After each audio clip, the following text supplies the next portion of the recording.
Sentosa ke arah Graveyard. Kita udah lihat seperti biasa. Oh, not today ternyata untuk arah Ricky Wades yang biasanya ke Sentosa nyari orang ya kan. Nih di Sentosanya nggak ada orang ternyata. Ternyata Sentosanya untuk kali ini benar-benar kosong melompong ya. Nah. Walaupun tapi harusnya sih ada sih. Oke. Ada yang bisa rotasi ke Sentosa. Salah satunya ada dari tim Aura Esport itu sendiri. Yes.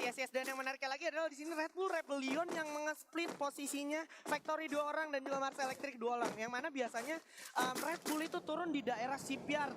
Tapi kali ini karena ada Louvre juga kebetulan yang emang suka turun di shipyard. Mungkin Red Bull menghindari gesekan bersama Louvre yang sebenarnya lumayan merugikan untuk dia gitu ya. Sebenarnya ini yang paling gue suka dari Free Fire Master League season kedua. Yang mana rotasi dalam suatu tim itu benar-benar mempersiapkan banyak banget rotasi. Benar. Jadi kayak misalkan dari liga yang kita punya sebelumnya, beberapa tim benar-benar kayak punya satu rotasi, dia maunya rotasi itu aja. Itu aja. Kalau misalkan rotasinya gue maunya atas, totally atas. Iya. Gue maunya rotasi di map bawah. Yes. Gue benar-benar mau bawah. Yes. Baik itu di center map, itu benar-benar center map. Tapi kali ini setiap tim benar-benar punya warna-warni terkait dari rotasinya itu sendiri. Iya, jadi mereka punya bukan cuman plan B tapi plan C sampai Z bahkan ya. Kayaknya punya, apalagi ya kalau misalkan ternyata ketemunya dengan pot yang berbeda.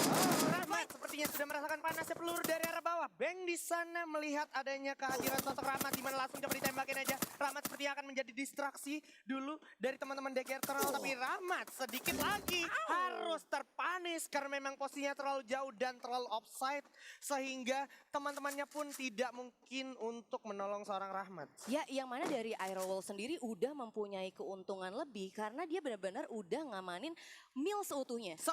Bahkan kalau misalnya kita lihat tadi pas posisi turunnya, benar-benar split up-nya itu ngebagi dua-dua. Betul. 2 udah nge-secure dari mill atasnya, 2 lagi udah nge-secure dari mill bawahnya. Bahkan kali ini dari DG juga udah harus dipukul mundur.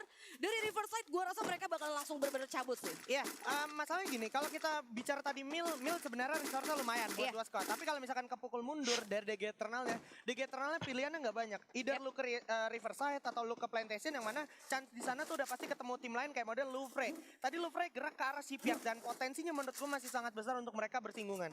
Itu dia, ditambah lagi kalau misalkan dari tim DG-nya itu bakalan naik ke arah atas, gua rasa untuk baik itu ke Bima Sakti ataupun Pick, itu benar-benar kayak open field banget sih. Sulit pastinya untuk jadi rotasi kedua ya. Nah, ini juga dari Aura Esports yang mana kalau kita telisik balik ke arah awal-awal liga, itu panas banget, rame banget observatory. Tapi kalau kita lihat sekarang Aura Esports tidak berada di area map bagian atas gitu ya. Sebenarnya hal-hal yang kayak gitu sih yang bikin gua amazed sama player-player Free Fire zaman sekarang. Oke. Kayak egonya lebih turun lagi. Oke. Terus benar-benar rotasinya tuh punya banyak banget. Betul. Mereka kayak lebih benar-benar objektif. Yes. Gue butuh poin, Yes. gue butuh kemenangannya. Oke, jadi tidak melulu selalu menuruti ego sendiri gitu ya. Harus ada pertimbangan-pertimbangan lain untuk melakukan setup-setup yang memang harus dilakukan gitu ya. Itu dia pastinya ya. Nah. Dan kita bakalan lihat nih ke arah pick yang mana ada dari tim DG Esport ya. Gak melakukan banyak perubahan karena emang dari beberapa match day sebelumnya mereka juga sering turun di daerah pick. Tujuannya mungkin lebih ke arah mencari tim-tim yang pengen berantem di early gitu ya. Yes, dan mereka kali ini bakal ke arah bawah, tapi sepertinya udah ada yang nge-spot salah satu pemain nih dari seorang Jafra. Oke, mungkin tuh Jafra pakai grafik smooth ya. Jadi dia bisa langsung lihat maksimum range ya. Biasanya grafik smooth kayak gitu. Itu advantage ya, tapi di set advantage biasanya lu ketinggalan sekian detik. Dimana sekarang udah ada Mora juga yang merasakan peluru dari teman-teman Bigetron Beat. Dimana harus mulai coba di setup posisi Bigetron boleh gue bilang sekarang kalau seandainya tetap ke spot, tetap kekejar sama DG itu bisa dibilang lumayan terpojokan dan terpukul mundur. Malah jadi turn back ya, karena kali ini posisi dari Bigetron benar-benar ada di lower ground-nya. Dan kalau misalkan dari tim DG-nya itu benar-benar commit full ke Bigetron, gue rasa kalau misalkan ngambil high ground, setupnya benar-benar dimanfaatin high ground, lower ground-nya itu bakalan sulit pastinya sih. Alright. Dan tadi gue perhatikan juga damage yang datang tuh emang datangnya berarti dari Ikam, dimana Ikam udah megang VSS sama Reaper Bulletnya, dimana akhirnya tadi seorang Mora pun merasakan damage per second yang datang dari seorang Ikam. Dan tadi gue juga lihat ada teman-teman yang akhirnya udah mulai sadar sama perkembangan patch update. Ada patch baru kehadiran Mr. Wager ya kan, yang sangat swag gitu kan. Bisa memberikan telur-telur ajaib. Telur-telur ajaib 100 detik. Itu sebenarnya kayak ngebuat lebih defensif juga gak sih? Betul. Akhirnya dengan kehadirannya Mr. Wager menurut gue jadi advantage banget untuk lu ya udah stay along aja, ngedefend. Paling nggak lu ambil objektifnya di satu tempat. Kalau lu nggak kemana-mana, it's oke banget karena sekarang lu udah bukan halasan lu untuk melakukan rotasi. Lu bisa stay long di satu tempat aja dengan lu tetap mendapatkan duel dari Mr. Vega. Berarti kalau misalkan dari lu sendiri lebih ke arah early game-nya atau mid game untuk defense dari Mr. Wager itu sendiri. Sebenarnya kalau untuk defense memaksimalkan potensial Mr. Wager menurut gue di early game. Karena di mid game itu chance lu untuk ketemu tim lain besar banget. Karena lu semuanya pasti berotasi. Semuanya pasti jalan ke petnya masing-masing gitu. Yang mana pasti chance untuk bergesekan tuh sangat besar gitu. Jadi di awal-awal zona 1, zona 2 menurut gue lu bisa maksimalin potensi dari si Mr. Wager itu sendiri. Ya, dan kali ini nih kayaknya udah balik ya. Iya. Kayak mirip Master League season pertama. Iya. Karena udah mau masuk match day akhir agak pasif. Betul. Duh poinnya. Duh poinnya. Kayak setiap grup udah bener-bener notice banget poinnya masing-masing sampai akhirnya bahkan dari Bigetron Beat udah ngamanin defense-nya. Di atasnya ada satu tim lagi udah ngamanin defense. Masih juga bahkan di wilayah pick bawahnya udah ngamanin juga satu. Lu lihat ini zonanya baru mau jalan zona 1 tapi MGOT udah punya 6 glual di mana langsung dapat dipasang di mana ada ID juga yang harus jatuh terpanis dia bakal sedikit skill ada dia bakal dapat panis para sedikit lagi bakal dapat panis hujan seluruh datang nice one ada satu robo di sana yang akhirnya menambah tebal efektivitas dari glual itu sendiri masih preparing dulu spray down ada UAV juga bakal dapat datang memberikan posisi informasi terhadap kedua tim yang sedang berada di sana. Ya, M14 kali ini bener-bener 3 M14 sekaligus dari para pemain Island of God. Sakit banget, bener-bener cepet banget ya. Iya, tapi lu bisa bayangin kalau tadi teman-teman dari Boss Nightmare ada yang nggak pakai robo. Itu akhirnya kalau lu perhatiin yang pakai robo tuh kerasa banget efektivitas dari Glual. Glual lebih lama sustainnya dan lu akhirnya nggak kepanis segitu cepatnya gitu. Ya, sampai akhirnya masih bisa untuk di revive dulu ya. Tapi kali ini kita bakalan pindah ke wilayah kota tua yang mana udah ada 4 tim sekaligus kali ini. Nah, ini dia masih coba saling menunjukkan eksistensi aja masing-masing menurut gue di mana ternyata Halcyon sendiri sebagai kapten mulai mencoba melakukan moving, memberikan inisiasi ke arah teman-temannya di mana Jans ternyata terpanis oleh teman-teman dari Bigetron Beat. Oh my god, ternyata Lau yang ada dari arah kejauhan yang memanfaatkan kesempatan di arah high ground patahan dekat zipline tersebut. Dimana kalau kita perhatikan sekarang Aerowolf tidak di posisi yang cukup menguntungkan karena posisinya sudah terfonis dan sudah ter-track ya. Ya kali ini ya benar-benar kalau misalnya kita perhatiin adanya pembacaan info zone itu bakalan makin sulit. Kita bisa lihat dari sini Aerowolf juga ngebaca info zone itu sendiri. Betul. Ngebuat itu benar-benar banyak banget, numpuk banget tim-tim yang bakalan ada di next circle. Dan kayak yang udah gue bilang, sampai kali ini Aerowolf gue rasa gak akan bisa kemana-mana. Karena udah ada Bigetron, DG, bahkan Onyx yang kali ini bakal matahin rotasi dari tim Aerowolf itu sendiri. Yes, di sini udah ada 14, terus ada SKS juga dari teman-teman Onyx. Iya, bahkan ada Scar juga dari Zixia untuk jagain area belakang kalau misalkan ada force major tiba-tiba tim lain datang gitu ya. Dan gue sebenarnya pengen mention lagi itu akhirnya karena ada Mr. Wager hadir, akhirnya Robo ternotis lagi. Robo kan kita tahu dengan nambahin ketebalan glual ya kan untuk bikin lebih kuat ya. Lebih kuat, lebih tahan lama juga si glualnya itu sendiri. Jadi akhirnya glual tidak semudah itu terpanis atau dihabiskan. Kayak misalkan kalau misalkan kita bicara glual, lu kalau ngehit Glual pakai Bareta gitu kan 3 hit ya kan. 3 hit. Tapi kalau lu pakai Robo lu bisa 4 hit di mana itu menjadi buying time untuk tim yang memang sedang kena pressure gitu ya. Wah, udah porsi lengkap ya. Jadi udah pakai dari Mr. Wager, terus pakai Robo juga, pakai Falco juga biar turunnya cepat. Dalam satu tim udah benar-benar kebagian lagi lebih jelas lagi untuk petnya masing-masing. Karena kalau kita bicara Falco sendiri untuk sekarang jujur karena ada beberapa visual issue, sometimes Falco nggak works. Jadi Falco tetap turunnya kayak nggak ada impact-nya gitu. Jadi akhirnya pertimbangan untuk lu pakai pet Robo itu lumayan efektif juga dan akhirnya selain itu lu bisa pakai maksimalin Wagora di early game. Dan kita akan melihat Aura sepertinya Deadly sudah spot satu orang di arah depan, sudah ada Kapten J juga di arah Louvre Esports. Ya, yang mana kali ini zonanya juga next circle-nya udah mulai kelihatan dan itu dia benar aja bergerak ke arah kota tua. Tapi kali ini kita masih liatin tim fight antara Louvre dan juga Aura yang kali ini udah ngebagi setup-nya bener-bener rapet banget. Dan bahkan ini dia Fader pasti pakai Robo atau mungkin dari temen ya dapat 7 glue wall. Iya, ini gunanya ini ya akhirnya Mr. Wager untuk ngasih glue wall ke arah orang depan. Dimana Fori sisi lain berhasil dapetin Haide langsung dipanis begitu aja. Sementara Raven pun walaupun tadi sempat kehilangan rahmat di arah Mil, tapi harus bersiap-siap sepertinya untuk menghadapi serangan-serangan yang datang dari teman-teman Boss Nightmare. Kali ini dari Boss dan juga DG sebenarnya masih ada di next circle selanjutnya. Gua Yes. rasa ini bakalan banyak banget rotasi untuk masuk ke next circle. Yes. Jadi Nah, tim fight dari mereka nggak bisa dibawa lebih lama lagi sih. nggak harusnya. bisa dibawa lebih lama lagi karena memang pasti banyak banget tim-tim yang akan bersinggungan. Dimana kalau kita lihat sekarang Aduh, Mora ya. bakal coba langsung komit ke arah Bigetron Beat. Dimana maybe bakalan coba menggocek situasi dulu ke arah DG. Mora bakal coba langsung jump shot. Dan Bigetron Beat harus menjadi tim pertama yang harus pulang ke arah lobby. Ya, yang mana kali ini kalau misalnya kita perhatiin posisinya itu sendiri, sebenarnya Bigetron itu tadinya ada dari arah bawah. Harusnya berarti dia bergerak ke arah atas. Yes. Either tadi mereka dari Bigetron yang gak natis, mungkin tim yang ada di atas udah pergi.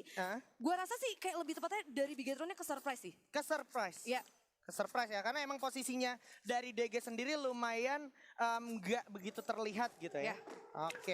Dan Riza, setelah kehilangan Haide tadi bersama dengan DG Eternal, dia harus menarik dirinya dulu dan cenderung melakukan stay position untuk mencari informasi sebanyak-banyaknya. Dan ternyata sudah ada Boss Fear sepertinya yang memberikan satu presence firing ke arah depan karena memang tadi ada teman-teman dari DG Esports yang sudah masuk ke arah Mas Abun.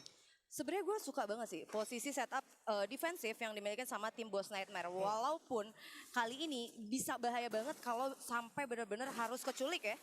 Yap. Akhirnya kalau udah kayak gini, lagi-lagi gue harus notice, lu main defensif nggak bakalan harus worry bakalan diras orang. Ya, nih lagi-lagi gue harus mention karena ini adalah efektivitas dari Mr. Wager itu sendiri dan sometimes lu ketika terlalu lama melakukan rotasi, lu akhirnya nggak punya spending time buat menggunakan Mr. Wager gitu ya, untuk delay. Biasa tuh kalau misalnya lo perhatiin selalu ditaruh di pojok-pojok rumah. Benar. Dapat. Iya, tuh, apa tuh? Udah mulai banyak banget ya. Udah kayak popcorn. Udah kayak popcorn, dan dia langsung diambil-ambilin. Aku ada 9 bola, coba. Can you imagine ya kan? Aja ada 9. Gila, Abu sebagai orang depan dari EVOS Esports yang bersiap coba mengamankan satu komponen untuk sementara waktu sambil mencoba memparkir vehicle dengan benar, ya kan? Dan ini dia, kita ada di circle kedua mau masuk circle ketiga, 11 tim, 41 pemain, bener-bener masih padat banget. Bahkan di wilayah Sentosa ada 3 tim. Waduh. Ini zona-zona ini sih, zona-zona FFI sih kalau gue lihat ya. Karena di sini kebetulan banget teman-teman dari Island of God juga udah mengamankan area high ground yang cukup ngepanis teman-teman dari Indonesia. Dan kalau kita lihat sekarang, zonanya juga cukup berpihak. Tapi di sisi lain, Amex seperti merasakan damage per second dari VSS. Langsung dirasakan juga oleh Guns, di mana akhirnya posisi yang tidak menguntungkan pun dirasakan oleh kedua tim ini, yaitu Aura Esports dan juga Louvre King. Di depan sudah ada Kids dengan MP40-nya sambil menunggu punishment yang datang. Udah ada satu frag grenade, di atas juga udah ada Father yang siap menghabisi teman-teman dari Aura, yaitu Deadly itu sendiri. Udah terpisah cukup jauh, Deadly bersama kawan-kawannya di mana masih ada Venom, berhasil dapetin Guns di belakang, langsung coba dipanis saja. Oh, nice one, nice kompon dari Venom, mencoba memanfaatkan maksimumnya, tapi nggak bisa karena harus terpanis juga. Masih ada teman-teman dari Aura yang mencoba membalikan keadaan. Ada Deadly yang masih kejepit di balik luarnya, coba ditembakin, strafing dulu, bagus banget, smooth banget, halus banget dari Gitsnya. Tapi Gitsnya masih punya glue juga. Di sisi lain Sam 13 mempanis seorang Bang, terkena knockdown dia di sana. Di arah atas sudah ada RRQ datang. Kelamaan, it's time to RRQ Hades join the fight. Bakal coba langsung di jump shot begitu aja oleh Chansu dengan double barrelnya. Sam 13 pun berhasil mengalahkan korban lagi. Udah ada Chansu, lagi-lagi berhasil mendapatkan Gits. Di sana akhirnya advantage berhasil diamankan oleh RRQ Hades. Kali ini posisinya udah gak nguntungin untuk Aura Esports, tapi bakal turun dulu. Kapten kita, kapten terkuat kita masih ada Gluol untuk secure positionnya. Tapi mereka gak boleh kelamaan di sini karena zona sudah mulai berjalan lagi. Ya, yang mana kali ini kita bakal langsung pindah ke arah Pocinok. Ada EVOS Esports yang seperti yang nge-spot peperangan yang terjadi antara tim Aerowolf yang tadi baru aja ngedapetin satu tim sekaligus. Di sisi lain, Riza udah mendapatkan knockdown atas Jafra.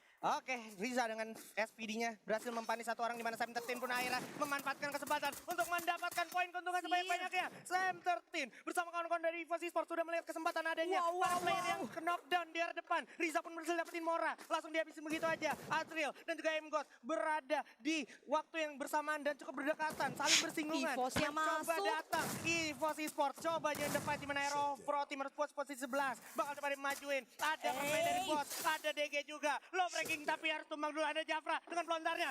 Berhasil melakukan satu korban. M-God ya udah tumbang. Riza di third partyin sama EVOS. Hal yang tidak mengenakan datang di sini untuk teman-teman dari Boss Nightmare dan DG Esports ini nggak bisa bernafas cukup aman karena memang sudah ada teman-teman dari EVOS Esports, walaupun DG sudah mengkoleksi 6 poin kill.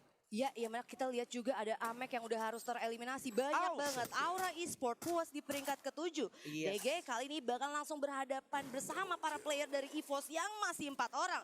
Oke, Legalot. kapten kita Legalot Renang Gaming ya kan, Smurf Gaming masih coba bergerak ke arah bawah kolom jembatan. Di mana Lau? Apakah Lau tidak menotis eksistensi dari seorang Legalot?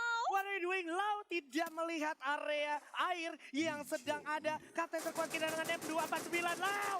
What are you doing? Lau harus tidak mendeteksi keberadaan dari Kapten Legalot dengan kemampuan strafing yang sangat baik, adaptasi yang sangat baik, sehingga tidak terdeteksi sama sekali oleh Lau kali ini. Dan kalau kita perhatikan di atas juga sudah ada teman-teman dari Red Bull Rebellion yang siap ngepanis keadaan teman-teman yang masih ada di bawah. Dan ada Ellen of God yang siap menguasai tengah zona terakhir. Ya, yang mana kali ini sepertinya tim fight bakalan ada dari Red Bull Rebellion bersama dengan Aransu Chansu. Udah langsung harus dikenap dan sepertinya bakal langsung dipulangkan. Dari kanan ada Legalot kali ini. Zico mendapatkan critical damage-nya. Oke, ada satu hadiah datang dari arah Ellen of God dengan frag grenade yang sangat bagus dari Rule dan juga Lord. MP40 di tangan, berhasil dapetin Zay di sana, bakal coba ditembak terus, panis terus. Island of God sudah mengkoleksi 3 poin kill. Lagi-lagi memberikan hadiah yaitu frag grenade ke arah bawah. Teman-teman yang gak bisa masuk ke dalam zona, bakal coba diajar oleh Lord, bakal coba dihabisin. Kelvin jatuh, masih di Mr. Home. Harapan terakhir dari Red Bull Rebellion. Dan Red Bull Rebellion harus kuat seperti 4, begitu saja. Masuk top 3 kali ini Island of God. Depan udah ada EVOS, ini panas banget. Perang antara Island of God lawan EVOS Esport di depan. Setup position dulu, Groza di tangan, langsung melihat Rule, langsung pecah kepala Rule. Abu baik sekali kali ini dengan 7 gol yang dia punya. Mencoba mengepanis para pemain dari Island of God. Masih ada Kit SR, ada Bion juga di arah samping. Tapi Bion sepertinya tidak cukup beruntung karena ada Sam 13 dengan baretanya. Langsung coba dipanisi, dihabisin begitu aja. Lempar frag grenade yang datang. Masih ada Street juga dari samping dengan SPD-nya. Memastikan posisi pemain dari Island of God. Yes, 3 tim 8 pemain yang mana kali ini Mr. 05 berhasil didapatkan oleh IOG Lord di sana. Tapi ada trading antara Rule Good pun begitu dan ada Okaner yang sisa sendirian kali ini. Oke, masuk top 3, 7 orang tersisa. Kapten Kit juga udah terlihat dengan double barrel-nya. Udah ada yang jatuh, Sunset lagi-lagi makan Lord di sana. Lord, kita harapan terakhir. Coba jawab tapi malah harus tumbang terlebih dahulu menyisakan Okaner aja. 1 lawan Scott Okaner, Easy Thrill. EVOS dengan total full brilliant kill. EVOS akan Buya kali ini karena positivity-nya nyaris 99%. Dan yes, this is Buya for EVOS Esport di game ronde pertama. Wow. Ini yang benar-benar udah gua spot.